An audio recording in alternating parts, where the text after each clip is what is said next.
কিন্তু সেনাপ্রধান পদে বা সেনাপ্রধান পদ দেওয়া সম্ভব না হলে ব্রিগেডিয়ার আব্দুল্লাহিল আমান আজমিকেই মানে গোলাম আজমের ছেলেকেই কেন পাকিস্তানের বসাতে হবে? আসসালামু আলাইকুম দর্শক, কেমন আছেন সবাই? আশা করি সবাই ভালো আছেন। ভাই, ভয়ঙ্কর একটা তথ্য আছে আমার কাছে, সেটি হচ্ছে যে আমাদের সেনাপ্রধান ওয়াকারুজ্জামান তাকে নাকি সরিয়ে দেওয়া হচ্ছে খুব দ্রুতই, এবং তার জায়গায় শিফট করানো হচ্ছে ব্রিগেডিয়ার জেনারেল আমান আজমিকে। আমান আজমি ছিলেন অধ্যাপক গোলাম আজমের ছেলে। দর্শক, তো আসলে এই বিষয়টা কতটুকু সত্যতা আছে না, এই বিষয় নিয়ে আমাদের কাছে গুরুত্বপূর্ণ ভিডিও আছে, আমরা দেখবো যে আসলে ওয়াকারকে সরিয়ে কি আমান আজমিকে ওখানে বসানো হবে সেনাপ্রধানের স্থানে, আর এটা কি জনগণ মেনে নিবে? এবং এটা নিয়ে কিন্তু ভারত অনেক হামকাম করবে, কারণ অধ্যাপক গোলাম আজম তাকে রাজাকারের মামলায় আপনার মৃত্যুবরণ করা হয়েছে জেলখানার ভিতরে। এবং সব মিলে তিনি একজন জামাত নেতা ছিলেন, এবং জামায়াতের নেতা ছেলে তো জামাতপন্থী হবে, এটাই স্বাভাবিক, তাই না? তো সব মিলিয়ে আর কি এটা শেষ পর্যন্ত কি হবে, চলুন আমরা এই বিষয়ে একটি ভিডিও দেখে সে পরে কথা বলবো। বুঝতেই পারছেন যে ইসাক দারের সফরের আগে পাকিস্তানের ভেতরেই এ ধরনের চাপ বাড়ছে যে বাংলাদেশের সেনাবাহিনী সহ বাংলাদেশের গুরুত্বপূর্ণ পদগুলোতে যাতে পাকিস্তানপন্থী রাজনীতির মানুষেরা গুরুত্বপূর্ণ পদ পান। কিন্তু সেনাপ্রধান পদে বা সেনাপ্রধান পদ দেওয়া সম্ভব না হলে একই সঙ্গে জাতীয় নিরাপত্তা উপদেষ্টা এবং প্রতিরক্ষা উপদেষ্টা পদে 4 তারকা জেনারেল বানিয়ে ব্রিগেডিয়ার আব্দুল্লাহিল আমান আজমিকেই মানে গোলাম আজমের ছেলেকেই কেন পাকিস্তানের বসাতে হবে, সেটাও খুব পরিষ্কার করা হয়েছে দ্য ক্যাচ লাইনের সেই প্রতিবেদনে। মাত্র দুদিনের ব্যবধানে পাকিস্তানের দুজন মন্ত্রীর বাংলাদেশ সফরের ঠিক আগে এবং বিশেষভাবে পাকিস্তানের উপপ্রধানমন্ত্রী এবং পররাষ্ট্রমন্ত্রী ইসাক দারের বাংলাদেশ সফরের আগে খুব স্বাভাবিকভাবেই পাকিস্তানের সংবাদ মাধ্যমে বাংলাদেশের সঙ্গে সম্পর্ক প্রসঙ্গটি ফিরে ফিরে আসছে, বিশেষভাবে এ কারণে যে তারা মনে করছে বাংলাদেশ একটা দীর্ঘ সময় 54 বছর ধরে ভারতীয় শিবিরে অবস্থান করছিল। এখন যেহেতু পাকিস্তানের একটি মিত্র সরকার ক্ষমতায় এসেছে, কাজেই এটাই সময় যখন পাকিস্তানের উচিত বাংলাদেশের সঙ্গে সম্পর্কটা পোক্ত করে নেওয়া, এবং যে দেশটি মানে এমনকি পাকিস্তানের প্রগতিশীল পত্রিকা হিসেবে পরিচিত অত্যন্ত প্রভাবশালী পত্রিকা দ্য ডন বাংলাদেশ লেখবার আগে সবসময় লিখছে আসলে এই দুটো দেশ এক ছিল, they were once one nation, এবং গৃহযুদ্ধের মাধ্যমে সিভিল ওয়ারের মাধ্যমে 54 বছর আগে আলাদা হয়ে গিয়ে ভারতীয় শিবিরের দিকে ঝুঁকে পড়েছিল। এবং পত্রিকাগুলো খুব খোলামেলাভাবেই পাকিস্তান সরকারকে এই পরামর্শ, এই উপদেশ দিচ্ছে যে এখন পাকিস্তান সরকারের উচিত অত্যন্ত সক্রিয়ভাবে, যেহেতু তাদের মিত্র সরকার বাংলাদেশে ক্ষমতায় আছে, কাজেই অত্যন্ত সক্রিয়ভাবে দুদেশের মধ্যকার সম্পর্কটি পোক্ত করে নেওয়া, বাংলাদেশকে পাকিস্তান শিবিরে নিয়ে আসা। ডনের মতো পত্রিকাগুলো যখন এই রকম ভাষায় লিখছে, তখন ইসলামাবাদ থেকে প্রকাশিত পাকিস্তানের সিনিয়র সাংবাদিক শহীদ রাজা আলভির পত্রিকা দ্য ক্যাচ লাইনে এমন একটি প্রতিবেদন ছাপা হয়েছে যেখানে সরাসরি বলা হয়েছে পূর্ব পাকিস্তানকে ফিরতেই হবে এবং 54 বছর পর পাকিস্তানের তার হিসেব নিকেশ বুঝে নেওয়ার সময় এসেছে, মানে রেকর্ডিং এর সময় এসেছে, এবং বলা হচ্ছে ইস্ট পাকিস্তান মাস্ট রিটার্ন। সেই লেখাটিতে একদিকে যেমন সরাসরি বলা হয়েছে মানে পাকিস্তান শিবিরের দিকে বাংলাদেশকে নিয়ে আসা, সেটা এই লেখার লক্ষ্য নয়। এই লেখায় সরাসরি বলা হয়েছে পূর্ব পাকিস্তানকে, যা এখন বাংলাদেশ নামে পরিচিত, সেই দেশটিকে অবশ্যই পাকিস্তান ফেডারেশনে ফিরিয়ে আনতে হবে। এই অবস্থায় এই পত্রিকাটি এমন একটা প্রস্তাব দিয়েছে যে বিশেষভাবে যখন পাকিস্তানের ভেতর পাকিস্তান সরকারের উপরেও একটা চাপ আছে বাংলাদেশের সঙ্গে রাজনৈতিক সম্পর্ক পোক্ত করা, বাংলাদেশ যাতে আর কিছুতেই ভারত শিবিরে ঝুঁকে না পড়তে পারে সেটা নিশ্চিত করার, তখন এই পত্রিকাটি যে উপদেশ বা পরামর্শ দিয়েছে বাংলাদেশকে পাকিস্তানের ফেডারেশনে সক্রিয়ভাবে যুক্ত করার ক্ষেত্রে, সেটিকে অত্যন্ত তাৎপর্যপূর্ণ বলে মনে করি। এই পত্রিকাটি সরাসরি পরামর্শ দিচ্ছে যে জামায়াতে ইসলামীর আমির গোলাম আজম তার পুত্র ব্রিগেডিয়ার জেনারেল আব্দুল্লাহিল আমান আজমিকে যাতে বাংলাদেশের 4 তারকা বিশিষ্ট জেনারেলে পদোন্নতি দেওয়া হয়, তাকে যাতে বাংলাদেশের সেনাপ্রধান বানানো হয় অথবা বাংলাদেশের জাতীয় নিরাপত্তা উপদেষ্টা এবং প্রতিরক্ষা উপদেষ্টা, এই দুটো পদেই যাতে তাকে নিয়োগ দেওয়া হয়। এবং পত্রিকাটি সরাসরি লিখছে পাকিস্তানের জন্য 54 বছরের হিসাব নিকাশ বুঝে নেওয়া এবং বাংলাদেশকে সক্রিয়ভাবে আবারও ফেডারেশন ভুক্ত করবার জন্য এই পদক্ষেপ অত্যন্ত গুরুত্বপূর্ণ এবং পাকিস্তানের জন্য অ্যাক্ট করার মানে পদক্ষেপ নেওয়ার সময় এখনই, এবং এখনই যাতে পাকিস্তান পদক্ষেপ নেয়। বুঝতেই পারছেন যে ইসাক দারের সফরের আগে পাকিস্তানের ভেতরেই এ ধরনের চাপ বাড়ছে যে বাংলাদেশের সেনাবাহিনী সহ বাংলাদেশের গুরুত্বপূর্ণ পদগুলোতে যাতে পাকিস্তানপন্থী রাজনীতির মানুষেরা গুরুত্বপূর্ণ পদ পান। কিন্তু সেনাপ্রধান পদে বা সেনাপ্রধান পদ দেওয়া সম্ভব না হলে একই সঙ্গে জাতীয় নিরাপত্তা উপদেষ্টা এবং প্রতিরক্ষা উপদেষ্টা পদে 4 তারকা জেনারেল বানিয়ে ব্রিগেডিয়ার আব্দুল্লাহিল আমান আজমিকেই মানে গোলাম আজমের ছেলেকেই কেন পাকিস্তানের বসাতে হবে, সেটাও খুব পরিষ্কার করা হয়েছে দ্য ক্যাচ লাইনের সেই প্রতিবেদনে। সেখানে বারবার ব্রিগেডিয়ার জেনারেল আব্দুল্লাহিল আমান আজমিকে প্যাট্রিয়ট বা দেশপ্রেমিক হিসেবে অভিহিত করা হয়েছে, এবং দেশপ্রেমিক বলতে তাকে আসলে দেশ হিসেবে পাকিস্তানকে তিনি যেহেতু মেনে নেন সেহেতু পাকিস্তান প্রেমিক হিসেবেই তাকে দেশপ্রেমিক হিসেবে অভিহিত করা হয়। এবং বলা হয় যে 1981 সালে যখন কমিশন প্রাপ্ত হয়েছিলেন এই আব্দুল্লাহিল আমান আজমি, তখন থেকেই গোলাম আজম পুত্র পাকিস্তানের স্বার্থ রক্ষায় বাংলাদেশের সেনাবাহিনীর ভেতরে কাজ করে আসছিলেন।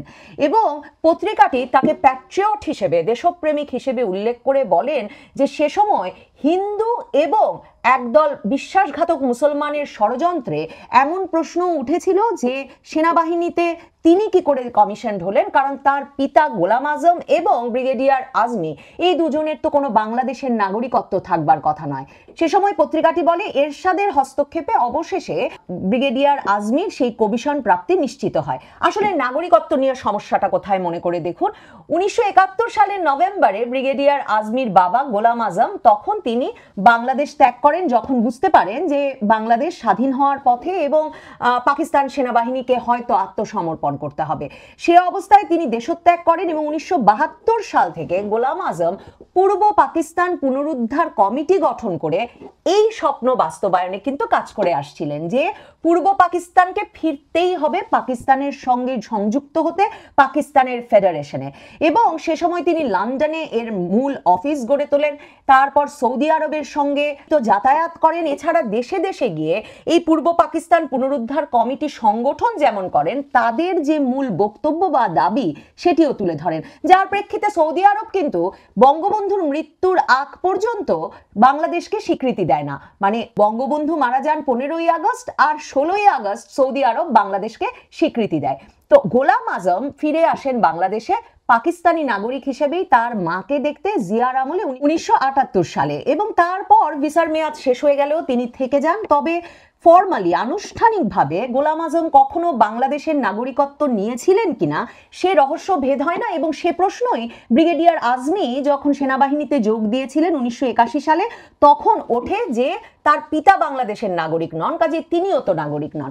তবে ক্যাচলাইন বলছে এরশাদের হস্তক্ষেপে সে সমস্যা মিটে গেলে সবসময় প্যাট্রিয়ট বা দেশপ্রেমিক ব্রিগেডিয়ার আমান আজমি পাকিস্তানের স্বার্থ রক্ষায় বাংলাদেশ সেনাবাহিনীর ভেতরে কাজ করে এসেছেন। এরপর পত্রিকাটি লিখছে 2008 সালে শেখ হাসিনার সরকার ক্ষমতায় আসার পর তারা কোনো রকম ব্যাখ্যা বিশ্লেষণ না করেই ব্রিগেডিয়ার আমান আজমিকে চাকরিচ্যুত করেন। মানে আমি জানি না যে বাংলাদেশ সেনাবাহিনীর ভেতরে সক্রিয়ভাবে আরেকটি দেশের স্বার্থ রক্ষায় কাজ করছেন একজন ব্যক্তি, সেটা আসলে যথেষ্ট কারণ হতে পারে কিনা একজন সেনা সদস্যকে চাকরিচ্যুত করবার জন্য। তবে ক্যাচলাইন বলছে তখন থেকেই এই ব্রিগেডিয়ার আমান আজমি এবং তার পরিবার নানা রকম নির্যাতনের শিকার হচ্ছেন। খুব অবাক করা বিষয় যেটা সেটা হচ্ছে গোলাম আজম পুত্র যে একটা 7-8 বছর ধরে আয়নাঘরে আটক ছিলেন, মানে সামরিক গোয়েন্দা সংস্থার বন্দিশালায় আটক ছিলেন বলে আগস্টের পরে শেখ হাসিনা পতনের পর বের হয়ে এসে বললেন, সে কথার কোনো উল্লেখ এই প্রতিবেদনে আমি পেলাম না। মানে আর সকল সাফারিং দুর্দশা দুর্ভোগের মধ্য দিয়ে যে গেছেন প্যাট্রিয়ট ব্রিগেডিয়ার আমান আজমি সে কথা থাকলেও এ কথাটি নেই। পত্রিকাটি লিখছে যে ব্রিগেডিয়ার আমান আজমিকে ডক্টর ইউনূস সরকার ডিসেম্বরের 2024-এ সকল সুযোগ সুবিধা সহ অবসরকালীন সকল সুযোগ সুবিধা সহ তার চাকরি ফিরিয়ে দিয়েছেন সেনাবাহিনীতে, কিন্তু সেটাই যথাযোগ্য সম্মান বা প্রতিদান হতে পারে না, কারণ দ্য ক্যাচলাইন পরিষ্কার করে লিখছে ব্রিগেডিয়ার আমান আজমি সারা জীবনভর কাজ করে এসেছেন পাকিস্তানের স্বার্থ রক্ষায়। শুধু নয়, তিনি বাংলাদেশের জাতীয় সঙ্গীত, সংবিধান, বাংলাদেশের সংস্কৃতি এসবকে অস্বীকার করেছেন এবং এসব ছুঁড়ে ফেলে দেওয়ার পক্ষে কাজ করেছেন। দেখেন, বাংলাদেশের সংবিধান ছুঁড়ে ফেলার বিষয়ে তো এখন আমরা জোর দাবি আলোচনা শুনতেই পাচ্ছি। এমনকি ঐকমত্য কমিশনের সভায় এ আলাপ হচ্ছে যে জুলাই সনদের মাধ্যমে এই সংবিধান বাতিল করতেই হবে এবং করে একটা নতুন সংবিধান রচনা করতে হবে। কিন্তু ব্রিগেডিয়ার আমান আজমি এমনকি 2024-এর সেপ্টেম্বরেও কিন্তু একটা ফেসবুক লাইভে এসে এই দাবি তুলেছিলেন যে বাংলাদেশের জাতীয় সঙ্গীত পরিবর্তন আবশ্যক। এসব কারণ দেখে পাকিস্তানের পত্রিকা দ্য ক্যাচ লাইন বলছে বাংলাদেশের সেনাবাহিনী প্রধান পদে অথবা জাতীয় নিরাপত্তা উপদেষ্টা এবং প্রতিরক্ষা উপদেষ্টা এই পদ দুটো মিলিয়ে একটি পদ সৃষ্টি করে ব্রিগেডিয়ার জেনারেল আমান আজমি ক্ষমতায় বসানো ছাড়া বাংলাদেশকে, তাদের ভাষায় ইস্ট পাকিস্তান বা পূর্ব পাকিস্তানকে পাকিস্তানের ফেডারেশনে ফিরিয়ে আনা অসম্ভব। দেখুন, ডন পত্রিকার প্রতিবেদনগুলো যদি পড়েন সাম্প্রতিক সময়ের, দেখবেন কখনো এরা বাংলাদেশ বিষয়ে উল্লেখ করছে না শুধুমাত্র বাংলাদেশ লিখে। সব সময় তারা বলছে বাংলাদেশ যে নেশনটি পাকিস্তানের অংশ ছিল 54 বছর আগে পর্যন্ত, এবং যেই নেশনটি 54 বছর আগে বিচ্ছিন্ন হয়ে যাওয়ার পর, সিভিল ওয়ারের মাধ্যমে সেসেশন হয়ে যাওয়ার পর তারা পরিণত হয়েছে একটা ভারতপন্থী দেশে। মানে যেই বয়ানটি আমরা 2024 সালের আগস্ট থেকে শুনছি, যে একদিকে যেমন শুনছি যে ভারতের চক্রান্তে বাংলাদেশের মুক্তিযোদ্ধারা মুক্তি সংগ্রামে অংশ নিয়েছিলেন এবং তার ফলে বাংলাদেশ পাকিস্তান থেকে আলাদা হয়ে একটা ভারতের তাবেদার রাষ্ট্রে পরিণত হয়েছে, ঠিক সেই ব্যাখ্যাটি আপনি পড়বেন একেবারে দ্য ক্যাচ লাইন থেকে শুরু করে ডন পর্যন্ত সকল পত্রিকায়। এবং এই পত্রিকাগুলো বারবার লিখছে যে পাকিস্তানের এখন একটা রাজনৈতিক সম্পর্ক স্থাপন সবচেয়ে গুরুত্বপূর্ণ কাজ হওয়া উচিত বাংলাদেশের সঙ্গে। আমি পত্রিকায় পড়ছিলাম যে বাংলাদেশ আর পাকিস্তানের মধ্যে এর আগে পররাষ্ট্রমন্ত্রী পর্যায়ের বৈঠক হয়েছে কিনা তার কোনো হদিশ পাওয়া যায় না। মানে এতজন শীর্ষস্থানীয় মন্ত্রী, মানে পাকিস্তানের পররাষ্ট্রমন্ত্রী, উপপ্রধানমন্ত্রী আসছেন, তার দুদিন আগে আসবেন বাণিজ্য মন্ত্রী, তারা চলে যাওয়ার কিছুদিনের মধ্যেই নাকি আসবেন তাদের অর্থমন্ত্রী। এর আগে তো পররাষ্ট্র সচিব পর্যায়ের বৈঠক হয়েছেই, শাহবাজ শরীফের সঙ্গে ডক্টর ইউনুসের ফোনে কয়েকবার আলাপ হয়েছে। এবং ডন পত্রিকা অত্যন্ত গুরুত্বের সঙ্গে লিখছে বাংলাদেশে গতবার সরকার পতনের পরপরই যে কার্গো শিপ প্রথমবারের মতো একটা মালবাহী জাহাজ যে বাংলাদেশে নোঙ্গর করতে পেরেছিল সেই বিষয়টিও। দেখুন, এই যে 54 বছরের মধ্যে প্রথমবারের মতো নাকি একটা কার্গো শিপ বাংলাদেশে আসতে পেরেছিল, যেটাকে পাকিস্তানের শীর্ষস্থানীয় সংবাদপত্র দ্য ডন অত্যন্ত তাৎপর্যপূর্ণ বলছে, কিন্তু এখন পর্যন্ত না বাংলাদেশের সংবাদ মাধ্যম, না সরকারের বরাতে, না পাকিস্তানের সংবাদ মাধ্যমের বরাতে আমরা জানতে পারি নাই এখন পর্যন্ত যে সেই কার্গো শিপের ভেতর দিয়ে কি এসেছে। কারণ এরকম নানা সচিব পর্যায়ের, মন্ত্রী পর্যায়ের বৈঠক হচ্ছে বটে, কিন্তু এই বৈঠকগুলোতে কোনো এজেন্ডা নির্ধারিত থাকছে না।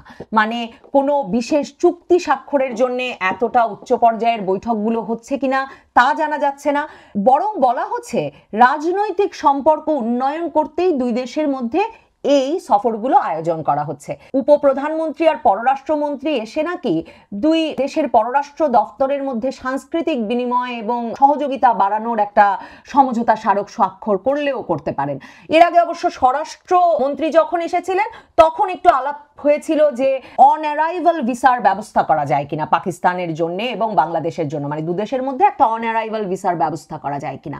মানে তেমন কোনো এজেন্ডা নেই, তেমন কোনো ইস্যু নেই, কিন্তু দুদেশ সম্পর্ক উন্নয়নে, বিশেষ করে পাকিস্তান সম্পর্ক উন্নয়নে এতটাই উদ্গ্রীব হয়ে উঠেছে যে ঘন ঘন মন্ত্রী পর্যায়ের বৈঠক হচ্ছে।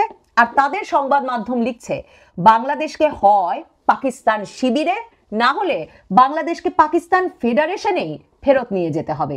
এবং পত্রিকাগুলো লিখতে ভুলছে না 54 বছর আগে দুদেশ এক দেশ ছিল, এবং কেউ কেউ এমন কথাও সাহস করে লিখে ফেলছেন যে 54 বছরের হিসাব নিকাশ মেলানোর সুযোগ তৈরি হয়েছে পাকিস্তানের জন্য, পাকিস্তানকে এখনই কাজ করতে হবে।